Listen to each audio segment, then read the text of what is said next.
Okay, good evening. Good evening to everybody out there, humans of Earth, all beings of life on this planet. How's everybody doing tonight? Feeling good? Starting the week off good? Let's go ahead and take a look at a couple of things here first before I get started. Shout outs to anybody that shares the streams, shares the links. Really appreciate you.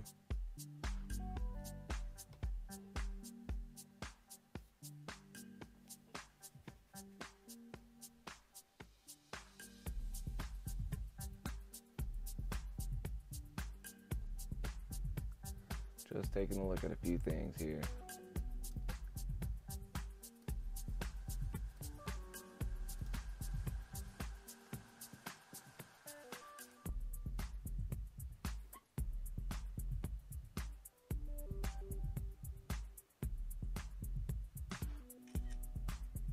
There we go. I'm getting the posts ready for all the Insta social media grams.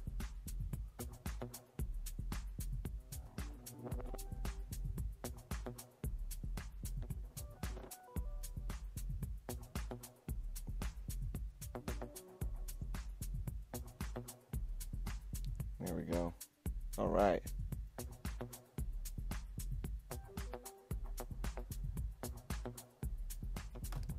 So let's go ahead and get it started. Let's go ahead and get everything all brought up here because it seems as though that everything's getting set up. Ray of Sunshine's already up on the spaceship. Hey, thank you, Ray of Sunshine. Thanks for coming aboard. Really appreciate it. Let's go ahead and transition in here. My name is Seth. This is Sovereign Starseed. This is my show. You can call me Starseed. You can call me Sovereign. You can call me Sov Star. It don't matter. It don't matter, baby. I'm just grateful that you're here. So, this is Sovereign Starseed. We're accelerating Earth's awakening process. And how that usually happens is nightly streams. And usually at night, I try to end up talking about things that'll help us become sovereign as a species. And a lot of times lately, that's involved cryptocurrencies. And it's just so easy to end up showing people about how we have the opportunity to wake up now with something like that. And we're able to pretty much just stand on our own feet without having to have controllers tell us what the rules are and tell us what the regulations are.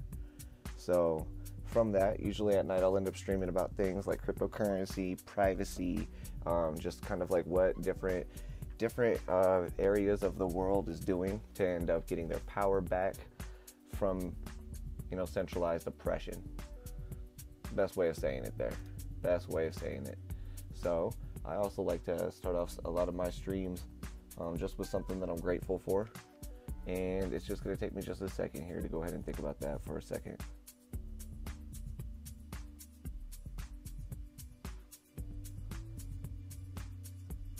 I'm just going to say that I'm very grateful to be alive at this time, where we have experiences on the internet that we can select at will, where we can transport ourselves around the planet at any time through the internet and look at what's going on through things such as live streams,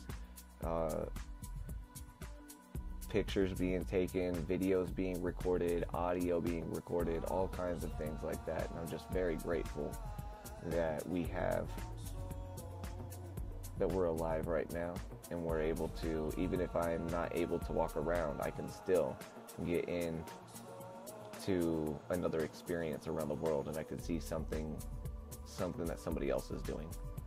So, I'm just want to end up raising awareness to that I am super grateful for the fact that, we have the internet, and that I can read whatever I want, I can see whatever I want, I can go wherever I want, all through the internet. And even when there are places that are trying to control that and trying to make it so that I can't access that part of the internet, there's plenty of ways around that too. So I'm just grateful for this time to be alive right now, guys. So thank you so much for joining with me on this experience in Earth. Let's go ahead and bring in the news here. What's up with the news? Hermitcat's up on the spaceship again. Hey, what's up? Where have you been? I'm so glad that you're here. Seems like I haven't seen you since last year.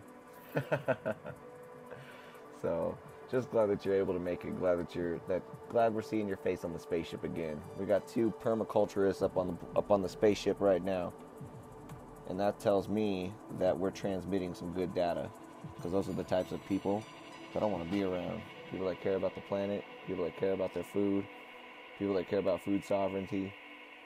So, hey, traveling and sleeping, right on. So glad that you're able, hey, right on.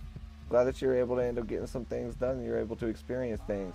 Well, I'm going to Acapulco here on the 14th, so we'll be seeing that. I'm going to be trying to stream a little bit from Acapulco, and we'll see if I can end up, streaming at least a speech or maybe do an interview, something like that. So, going to be some cool stuff coming up from that. But I'm going to be traveling too. So, right on. Alright, so anyways, let's go ahead and get into some of the news. CNBC puts out this article today that says over $60 billion wiped off of value of cryptocurrencies as Bitcoin drops below $8,000 again. So if you guys have been seeing, if anybody's been catching or following the price, the price of Bitcoin's definitely been falling. I'm just pulling it up right now. Right now, the price of Bitcoin is at 61.58, so it's barely above 6,000. You know, and there is a huge price reduction in Bitcoin. So why? You know, like, what's going on there? How's this happening? There's many variables, you guys. There's many factors as to what's going on with the price drop, and a big part of it has to do with regulations and taxation, and the other one is disinformation. So, you know, there's a lot of different things that are hitting the price right now for Bitcoin, but I do want to remind you guys that if you look historically over the price of Bitcoin in the past, you'll be able to actually see that, you know, it has fallen quite a bit in the past without having it like completely die. So let's go to CoinMarketCap, and I just want you guys to see what's going on here. So yeah, see, right now it's just above 6,000, 6,100. Boom, and so this is the all-time highs. And then if we end up looking at, let's go to like 7-day charts. Actually, it doesn't matter. Here's what I'm just going to say, is that, let me see if I can zoom in on this. I can't. Maybe I could go to Bittrex. But the point that I'm trying to show you guys is that, so we've been seeing the price of Bitcoin. It rallied up to almost $20,000 within, you know, the last 2 months. And, you know, that's beautiful. And a lot of that was due to greed. And so the greed was the one area that was kind of like, oh man, I'm not going to be able to pull this up on Bittrex either. It's all right though. So here's what I'm just going to say, is that the greed is what's really kind of like set foot as to what's caused the price to go way up. And so it went up to almost $20,000. Great time for people. There was no taxation, no regulation. Everything was fine and dandy. So we write a couple rules and the price crashes. And so it went from 20,000, now it's hanging out at 6,000, dropped about $14,000. So that's a huge dip. Now, I'm going to show you further in this stream as to why right now everybody's scared that you're going to listen to these streams and buy Bitcoin during this time.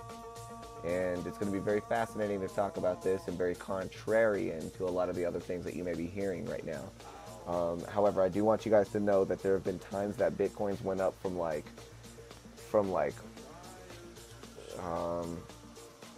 14 cents to like $1, and then dropped right back down to 10 cents. And, you know, going from $5,000 last May to $20,000 is about a 300% increase. You know, 400% increase. It went up about 4 times. So 5 times 4 gets up to 20,000, right? I'm just showing you the math. And so if it went up about 300 to 400% in the last, you know, 6 months of 2017, I want you guys to see that also, you know, going from 14 cents to $1.30, you know, is more than 4 times. It's about like, it's way more than 4 times. And so it went up from 14 cents to like $1.20, then went way back down to 10 cents. And I want you guys to know that, like, there have been dips that went way hard with Bitcoin before, and this is just another dip. And so, contrarian to what a lot of people are saying, I think this is a great time to buy, and I am. So, basically from all of this, it's talking about the regulation concerns. The digital currency world has been plagued by a string of worrying headlines. Together, tougher regulation has been a key factor for weighing in on price. India's finance minister, Arun Jaitley, said last week that the country wants to eliminate the use of digital currencies in criminal activities, signaling tighter regulation in the country. So, you know, from that, it's going to be very interesting to see how things are going to happen and how they're going to play out, because governments are increasingly trying to control it. They're trying to suppress the human population, just so that way they can't get a hold of these types of opportunities. And I want you guys to know, if any of you guys have been following my channel from the beginning, and even my previous channel, The Smooth Experience, you can end up seeing that, like, from all of this time, you know, we've we've been playing around with ICOs, we've played around with coins. I've lost money, I've made money, and honestly, when I look at all of it, it's been a beautiful experience that I wouldn't trade for anything. And I did all of that without regulations. I did all of that without rules. And there are good times, there are bad times, but when you know how to take it the right way, you know, it's all good times. So that's just what I'm trying to say from that. And you know, now that there's regulations coming out, a lot of these experiments that we're going to be able to partake in are just not going to be around, just because there's a lot of people in our species that are fearful of the controllers, and they don't want to make the controllers mad, so they're not going to release their coin, and they're just going to follow the controllers' rules. So anybody out there that's thinking about writing a white paper, releasing a coin, please do so. Please let us see this as a species. Please don't be afraid of regulations. Okay. All right. Next, Bitcoinist.com puts out this article today that says UK bank Llyods doesn't want anyone buying the Bitcoin dip. As prices tumble and the markets make a huge correction from their spike in early January, the banks are battening down their hatches. Leading UK bank Llyods joined its counterparts in the US by banning the purchase of Bitcoin and other cryptocurrencies for its customers using credit cards. So it's a credit crackdown. Across Lloyds Bank, Bank of Scotland, Halifax, and MBNA, we do not accept credit card transactions involving the purchase of cryptocurrencies. So, you know, that's where we're just starting to see it right now, guys, is that the controllers are starting to see that this is going to be a fantastic opportunity for our species. In order for the controllers to continue controlling, they got to make sure that our species doesn't get access to this amazing opportunity.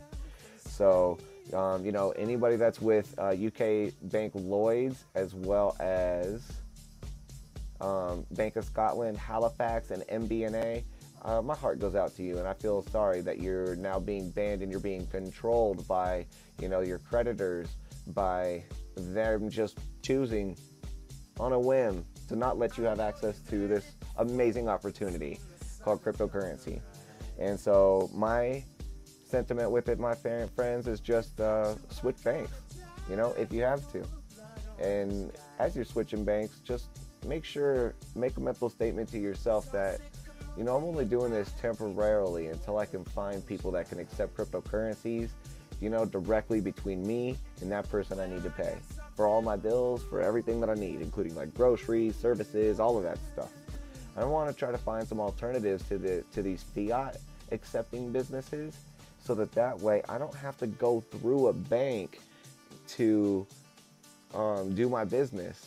Because right now, if I was a customer of Lloyds Bank and I was providing, like, you know, crypto counseling, or I was providing a service and like I was accepting cryptocurrencies, well, I'd be shut down because Lloyds just decided they don't want to do it anymore, along with all these other people. And so, yeah, you know, there's a lot of people that are going to be using their credit cards. There's going to be a lot of people using any type of financial asset available to them right now to try to buy into Bitcoin, because it's getting to be super, super cheap. And because of that, these credit card companies are like, no, we control you. You listen to us, and we don't want you participating in cryptocurrency. Why not? Because we think it leads to terrorism. Well, have you ever proved that I'm a terrorist? No, but we think it might. Okay. So I just want you guys to kind of see how that sentiment plays out there. Bitcoinist.com puts out this article today that says Bitcoin ATM installations now outpacing bank ATMs despite the price drop. So, despite falling crypto prices, the installation and use of Bitcoin ATMs has surged in recent months, with 5 popping up every day. The picture looks pretty bleak for Bitcoin at the moment. Since the beginning of the year, the king of crypto has lost over 50% of its value, falling from 20,000 to around 6,000 today. I'm giving you guys even more accurate numbers than this. So it could go even further if the waves of negative sentiment in the media, FUD, continue. That's fear, uncertainty, and doubt. So, or they also call that effed up disinformation, which is just a good way of seeing it too. The crypto carnage spreads across the entire market as all the altcoins seem to blindly follow the path of Bitcoin. those new to crypto have probably jumped ship by now and sold it in a FUD-induced panic. This causes the self-perpetuating decline to continue following below key support rates. The total market capacity has shed 53% of its total volume, a staggering $440 billion in just a month. So from that, I just want you guys to see, not all doom and gloom though. Zooming out of the 3-month chart shows that total market capacity at the beginning of November 2017 was 200 billion. That's 48% lower than where it stands today. One group seems to have benefited from the following crypto prices: Bitcoin ATM suppliers. According to CoinATMRadar.com, the installations of Bitcoin and cryptocurrency machines has surged in the recent months. At the time of writing, there's a total of 2,177 Bitcoin ATMs. Around 43% of those machines also support other altcoins. On average, 5 Bitcoin ATM locations spring up every day, and 136 were installed during the market correction. In 2017, the number of Bitcoin ATMs doubled from 954 on January 1st to 2,028 on January 1st this year. So, yes, this is beautiful. America leads the way with 1,296 machines in total. Canada comes in second with 340, and the UK is in third with 108. Can anybody with ears just listen to that one more time? If you're an entrepreneur and you are looking to make some money, listen to how desperate this market is. I can't believe what I just read. There is only 108 Bitcoin ATMs in all of the United Kingdom.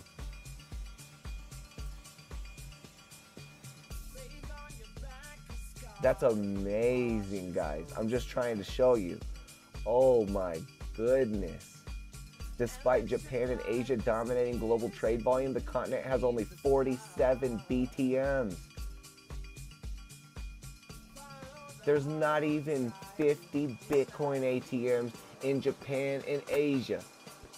Anybody, any of the family that's watching this in Asia, any of the family that's watching this in the UK, get on it. You'll be one of the first 50 people in Asia supplying BTMs, and you'll be one of the first 110 people to get an ATM in all of the UK. Oh my God. Just look at that. That's an amazing number to see. I'm just saying, guys, this is so beautiful to see it. Let me just check chat real fast. Stream if you can. I'm keeping up with the vids offline. Right on. Thank you, Permacats.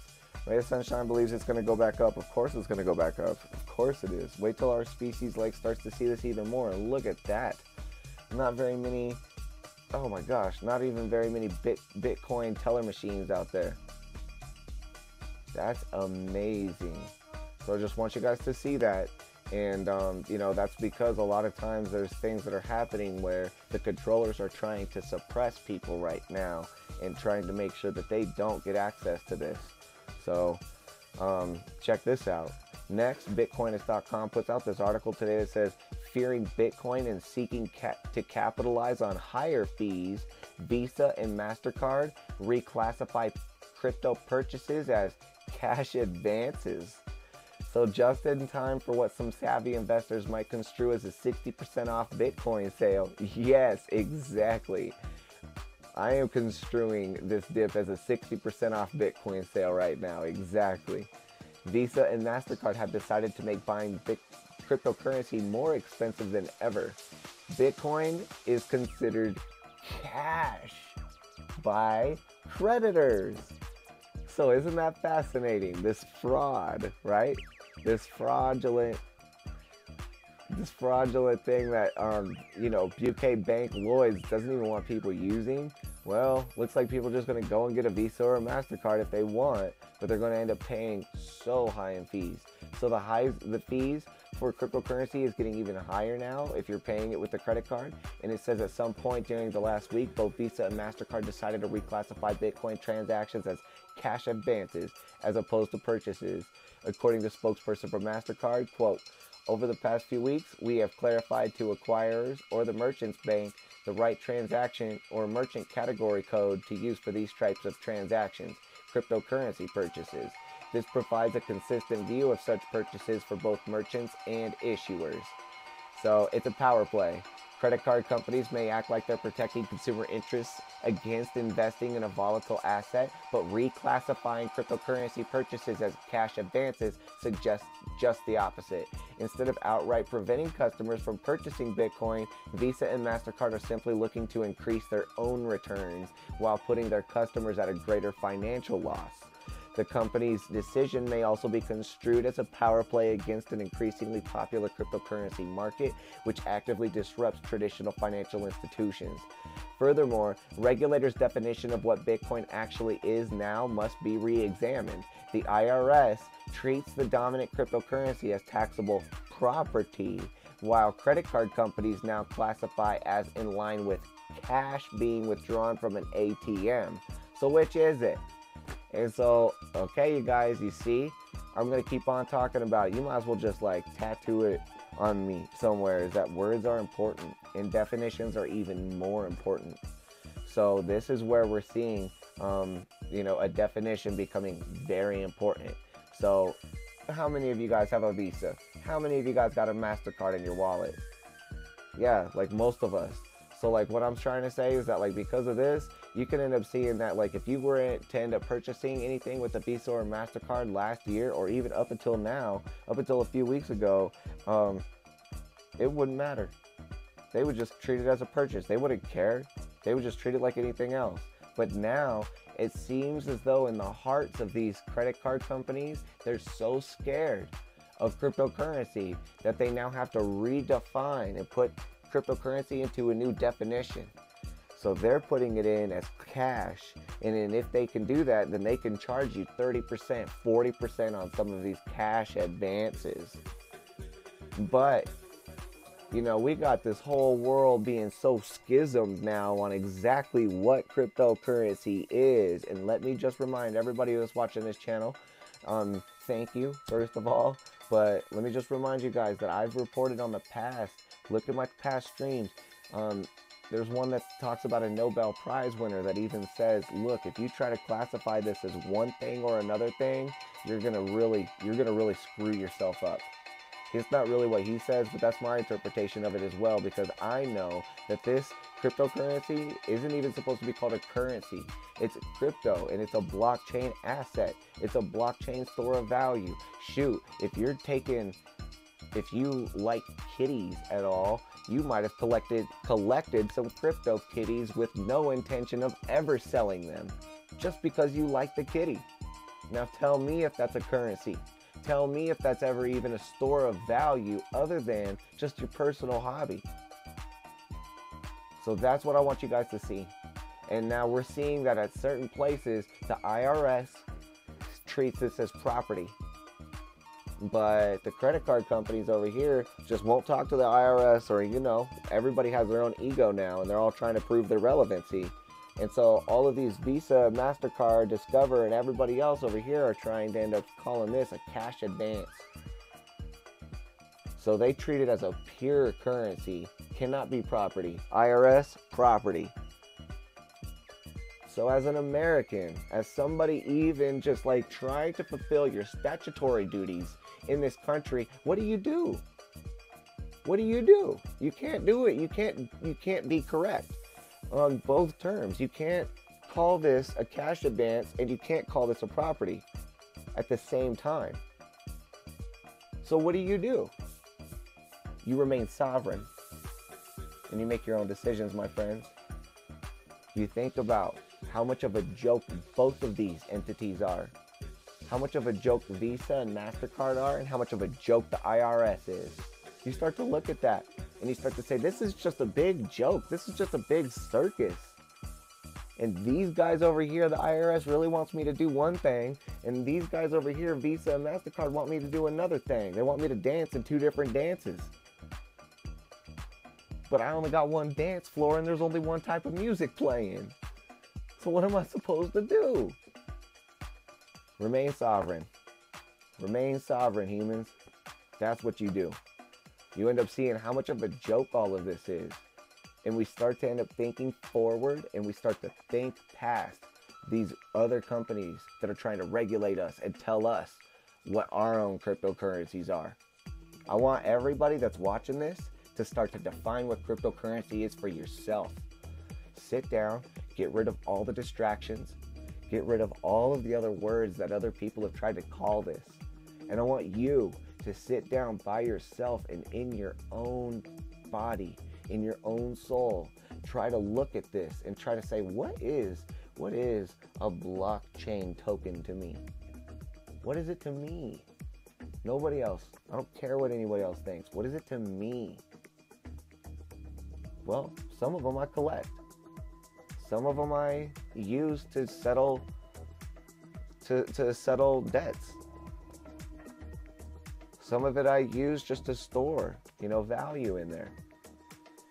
So when I try to sit down and I think about myself and I try to honor myself and I try to honor what I use these cryptos for, well, I'd be doing myself a disservice if I was to put it into one category. I'd be doing everything a disservice if I was to put it into one category. So that's why, my friends, remaining sovereign is so important right now, especially over cryptocurrencies. Your controllers are trying to tell you what these things are. And if you're not strong-willed, if you're not strong-minded, you will follow what they tell you. And you will believe that, it must be property because the IRS said so. It has to be cash advance because Visa said so. No. What is it to you? What do you say it is? That's what I'm getting at. All right, next, February 5th, Bitcoinist.com puts out this article that says Neurocontrol, controlling devices using your brain. Have you ever dreamed of making objects fly and move around by the power of thoughts, just like in the Matrix? Well, this might soon become a reality. Neurocontrol is the technology being developed to control devices by just using your brain. So what is Neurocontrol and how does it work? The brain signals are received by a neuro interface, a device in the form of a headset, which are then translated into instructions processed by the AI-driven Neurogress software and further interpreted as commands for action by an electronic or a Metatronic device. So the kind of revolutionary approach could have deep implications for many fields. With Neurocontrol, users would be able to control internet-connected devices with incredible precision. Artists would be able to create masterpieces in just a matter of minutes, while everybody would be able to type at speeds only limited by their thinking pace. Wow. So think about that, improving the quality of life for the disabled. Most disabled people will face many challenges when attempting to use electronic devices, particularly those who are movement impaired or sight impaired. Even though most smartphones and computers have built-in accessibility features, they usually still aren't enough. Disabled users will never be able to use their devices with the fluency and ease of a normal user. This isn't ideal, as those less fortunate are being denied the opportunity of enriching their lives with all that the internet and technology have to offer, which is what I was grateful for at the beginning of this stream. Losing a limb can significantly reduce a person's quality of life and critically curtail their physical activity. It frequently leads to a long-term emotional and psychological challenges and breakdowns. So enter Neurocontrol. One particular segment of the disabled population can directly benefit from this technology, those who have partially or completely lost limbs. Neurocontrol could help those affected to quickly regain mobility through the use of prosthetic limbs. The use of this technology has drastically reduced rehabilitation time from 4 to 18 months down to 2 to 3 weeks. So this is beautiful. Neurogress is a new promising startup that vows to revolutionize the world using Neurocontrol technology. They have big plans for Neurocontrol. Currently, they have tested their proprietary technology on prosthetic limbs and robots. By combining this technology with AI, they're building a system that will learn and adapt to the user. integration with IoT devices, Internet of Things devices, is also planned for the near future. This is going to allow users to control a variety of appliances from a large distance by simply using their thoughts. For example, a user could control their thermostat using Neurocontrol technology while they're at work. By simply wishing to return to a warm, comfortable home, Neural interface can translate these thoughts into commands sent over the internet right back to the thermostat. So it's not just limited to certain devices. It will provide public access to its API and will allow anyone to play around with its source code to start Neurocontrol development on any existing or upcoming gadgets. Anybody familiar with IFTTT? This could be the evolution for it. Users will no longer have to go through third-party services or apps in order to fulfill their desires for automation and simplicity. So I think that is fascinating. And yeah, with that, there's going to be many things that are going to end up changing. And so what would you guys do? If you guys could end up, what would you create if you could type at the pace you think? What would you create if you could draw at the pace that you think, for my visual viewers out there? What about, like, what if what if these things could be created as fast as you can think of them, and what would that do for you? Now let me also ask you this. Say that you're dictating something because of your mind and it's going as fast as you can think. But all of a sudden, you have to slow down thinking because you have to try to remember so many rules and regulations. That's something else to think about. So, yeah, just wanted to end up talking about that. Neurocontrol. Next, Cointelegraph.com puts out this article that says sharing selfies could now help you earn money in crypto world.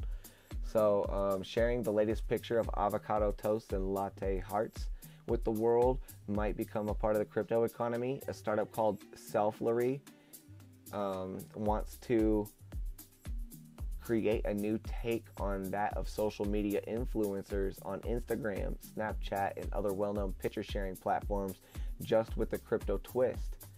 So from the rock art to modern ads, humans have placed value on art. It can be thrilling for most of the users whenever a thumb or a heart ping their screen, signaling someone out there on the internet multiverse likes their photo. Now, Selflly wants to double the thrill by giving people the opportunity to get paid for each like their share photo receives.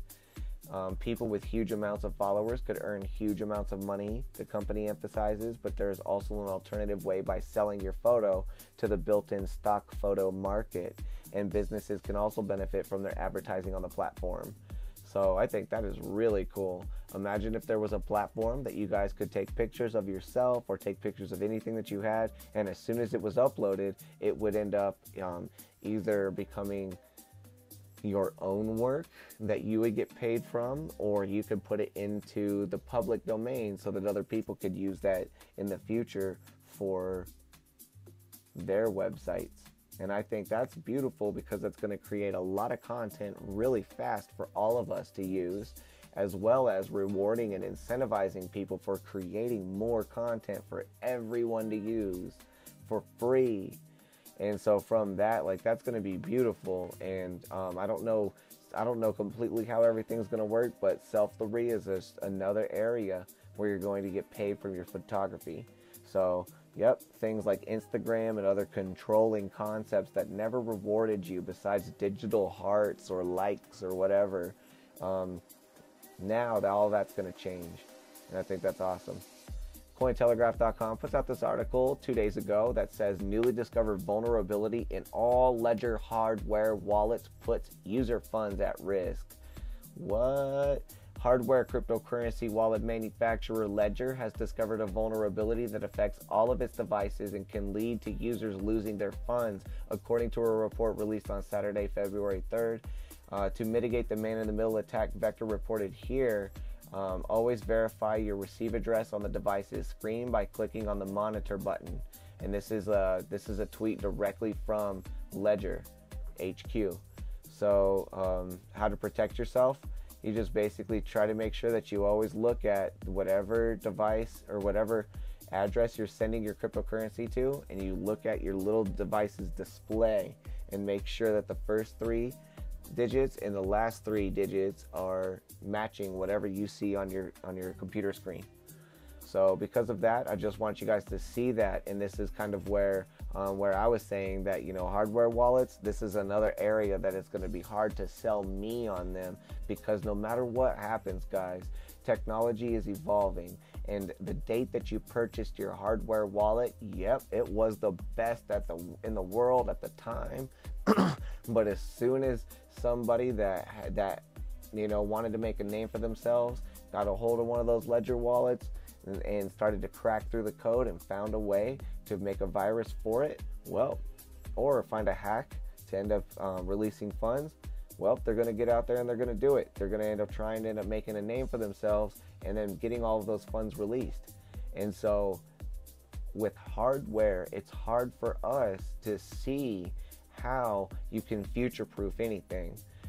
Also, to let you guys know, on one of the previous streams I reported as well about how the Spectre and Meltdown vulnerabilities now exist on our planet, and it's affecting all mobile devices, even all Apple devices, all Google devices, everything. And basically what's happened is that there's 2 little like holes where the chips were that Intel made on all of our devices. There's little holes that Intel forgot to plug up after they made the chip, and those little holes have now been found to being exploited by hackers out there, and as well as the NSA and some of our own government agencies, which we are paying with our tax dollars to make these malicious tools that get out there. So I just want you guys to see that, like, a lot of this stuff getting out there is you know, it's up to us to remain sovereign, to end up having our own funds in an area that we can trust. And something such as a hardware wallet, that's where it's, you know, at some point it's going to become obsolete. It just does by nature. And so from that, you know, Ledger can definitely start going like a route like Apple or somewhere else, or like all these other companies where, you know, they'll release a new hardware wallet every year with the most up-to-date security features, and that could be a business model for them. But, you know, just want you guys to see that, you know, when you buy these types of things, they are good. They definitely do work as intended up until a certain point, and then somebody will get through them. Just like all of our computers and all of our mobile phones right now, they're susceptible to certain hardware holes that cannot be patched by software. The only way to patch some of these holes is to literally make new chips and patch those holes and double check everything to make sure there are no new holes that these exploits can get through.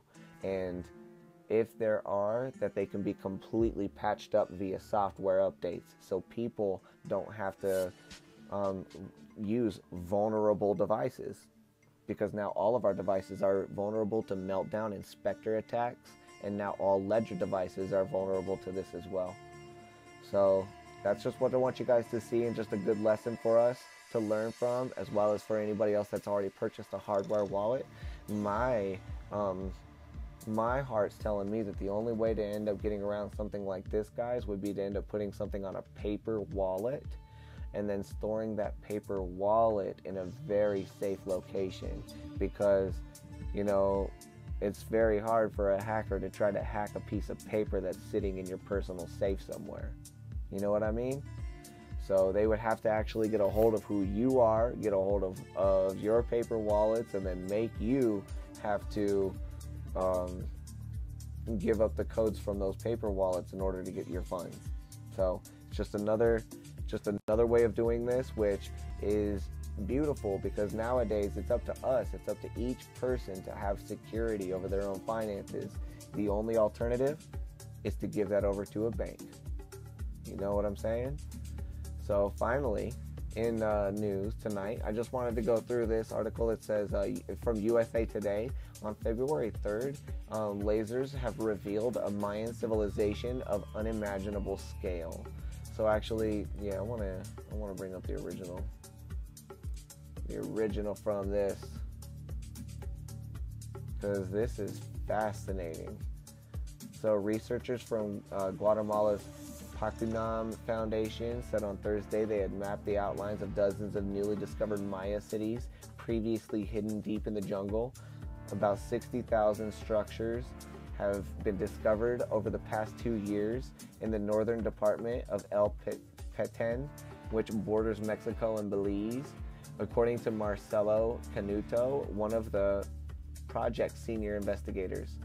I'm sorry if I'm butchering any of these names. No disrespect is meant. So it's fascinating. It says the research using LiDAR, light detection and ranging technology, that beamed light from aerial lasers to construct a survey of buried structures, found a pyramid almost 100 feet in height.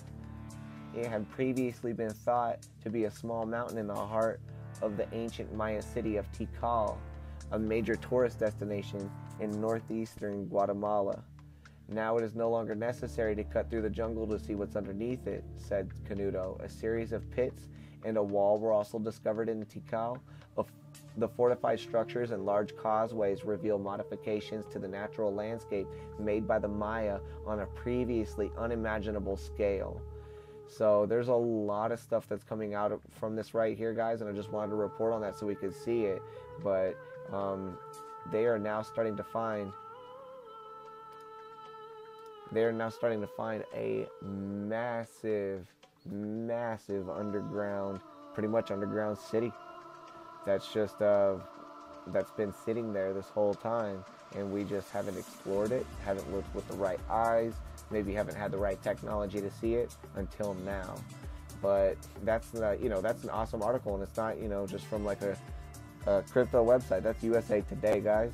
So I just wanted you guys to see that, because it's beautiful to see that now we are actually, as a species, discovering further about our ancestors and the technology that they had.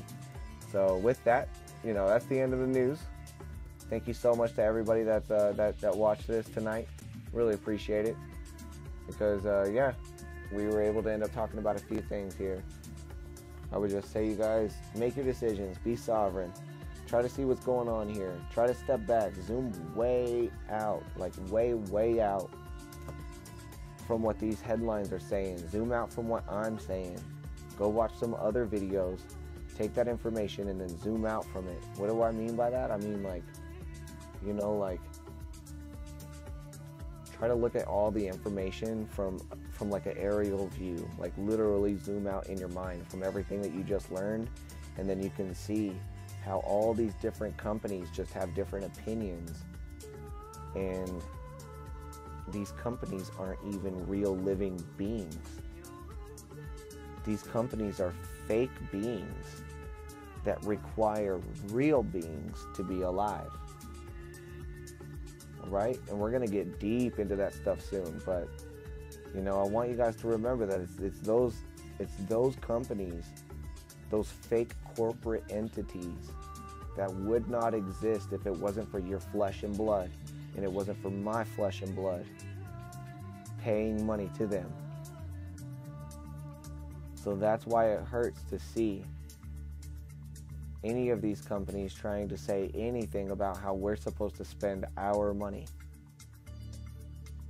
If you want to know my opinion is that these companies really need to be bending over backwards and begging us for feedback and and thanking us for providing them the existence from our money, from our time, from our effort. And I believe that type of thing will start to happen. So I just want you guys to think about it. I want you guys to see that you're the ones that are powerful, not Visa. Mastercard's nothing without you. Lloyd's Bank customers, Bank of Scotland, Bank of anything, they're nothing unless they have you going in there and believing in them every day. So I just want you guys to see that you're the one that makes it happen. You're the powerful one, not these companies. So just remember that, friends. And right now, these companies are very, very scared of that. They're scared of me saying this to you. They're scared of you listening to it. They don't want it to happen. And you know what? I don't care anymore, baby. That's why this is getting out. Because y'all need to see it, man. And like, in fact, I know that I'm not the only one thinking this. I know that like most of the people that even watch this or come across this, like, they already think the same way too. And this is just like another further enforcement, another reminder that you're not crazy. So just think about this. And so I really appreciate you guys. There's like some news thing playing in one of these articles. But just think about that. Think about how powerful you are. Think about how these companies can't run without people like us, people like you. And then make your decision. Especially now that you've heard this. It's almost like you kind of have a responsibility. It's kind of like when you recognize you recognize that like the grocery store is like, there's a grocery store down the street that has everything you need. And you still have the option of going to the other grocery store way across town that's going to make a lot of effort on you. But, you know, now that you hear these types of things and you see this information, it's kind of like seeing that grocery store right down the street. And at some point, you're going to start going to it. At some point, you're going to feel bad for driving all the way across town to get your groceries when you could just do it right here. What I'm saying, just to bring it back, it's like you could end up going through banks just to get your money over to me, just to get your money over to your bill collectors, whatever they are. You can go through other people, you can go through other buildings and let other buildings charge you to get your own money to your own bill collectors. Or, now that you're starting to see what's going on and you're starting to see how these controllers are reacting to the freedoms that are approaching our species, you know, you're going to start to see it and you'll be like, man, this is just easier to use crypto. It's easier to not go through a bank. It's easier just to be sovereign and just make my own rules with respect to other people. But yeah, that's the gist. So other than that, you guys, like, I just really appreciate it all. So yes, thank you, Ray of Sunshine. Thank you, Permacats. Thank you, everybody, for taking a look at these videos, taking a look at these streams. It's so appreciated. We're going to be getting a lot more out, a lot more actionable stuff too, because, you know, the news is very important, as you guys are seeing now. And, you know, that's just the beginning. So we'll be back tomorrow night, 5 o'clock Universal Time, for another show. I might do some esoteric studies. If you guys know of any beautiful books that were written pre-1923, message me, because I'm interested in trying to find some good books right now to read to the internet. That would be very beautiful. And I found out that all books written before 1923 are considered public domain, and you don't have to face too many copyright problems after that, too many regulations. Hey, appreciate you, Permacats. You're welcome, and thank you for the feedback. You know, all this feedback, everything that you guys say means a lot, so, yep. I'm going to get off here. I'm not going to end up taking too much more of you guys' time. I know that this is already long. But, yep, so much love goes out to you, family. My heart is open. I am waiting. Let's wake up. So, this is Sovereign Starseed saying good night to all the beautiful beings of Earth. And I will see you in the next stream.